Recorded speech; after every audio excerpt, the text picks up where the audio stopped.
இன்று பெண்களுக்கு எதிரான வன்முறைகளை ஒழிப்பதற்கான சர்வதேச தினம். சட்டத்தைப் பற்றி பேசும் முன், வன்முறை எங்கே தொடங்குகிறது? உடைந்த கண்ணாடியிலா? இல்லை.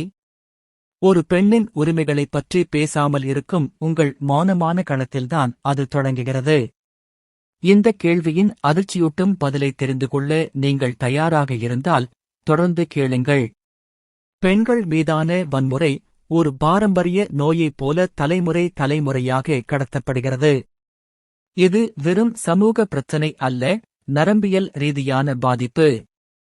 ஒரு வீட்டில் உணர்ச்சிபூர்வமான வன்முறை நடக்கும்போது அதை பார்க்கும் குழந்தைகள், அது ஆணாக இருந்தாலும் பெண்ணாக இருந்தாலும், இந்த நடத்தைதான் குடும்ப வாழ்க்கையின் இயல்புநிலை என்று தவறாக புரிந்து கொள்கிறார்கள்.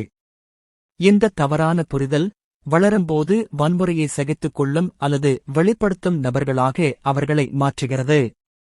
தொடர்ச்சியான வன்முறையை காணும் குழந்தைகளின் மூளை நீண்டகால மன அழுத்தத்தில் வாழ பழக்கப்பட்டுவிடுகிறது. இது அவர்களின் கற்றல் திறன், முடிவெடுக்கும் திறன் மற்றும் சமூக உறவுகளை பேணும் திறன் ஆகியவற்றை மிக மோசமாக பாதிக்கிறது.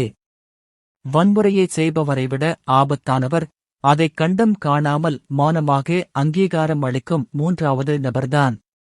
நீங்கள் ஒதுங்கி நிற்கும் ஒவ்வொரு கணமும் குற்றவாளிக்கு நீங்கள் அதிகாரப்பூர்வ அனுமதி சீட்டை கொடுக்கிறீர்கள். உங்கள் மௌனம் என்பது வெறும் சத்தம் இல்லாத நிலை அல்ல, அது வன்முறைக்கு உங்கள் குழந்தைகளும் நாளடைவில் பலியாகலாம் என்பதற்கான ஒரு எச்சரிக்கை ஒலி என்பதை உணருங்கள். இந்த ஆபத்தான சங்கிலியை நாம் உடைக்க வேண்டும்.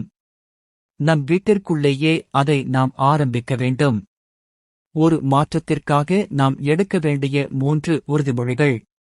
ஒரு பெண் அநீதிக்கு உள்ளாவதைப் பார்த்தால் உடனடியாக குரல் கொடுங்கள். உங்கள் குழந்தைகளுக்கு முன்னால் ஆண் பெண் பேதமின்றி எல்லாரையும் மரியாதையாக நடத்துங்கள். பெண்கள் தங்கள் உரிமைகளைப் பற்றி பேச ஊக்குவியுங்கள்.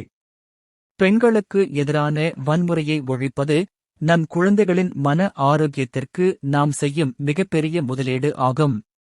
வன்முறையில் இருந்து விடுபட்ட ஆரோக்கியமான தலைமுறையை உருவாக்க இன்று உறுதியெடுப்போம்.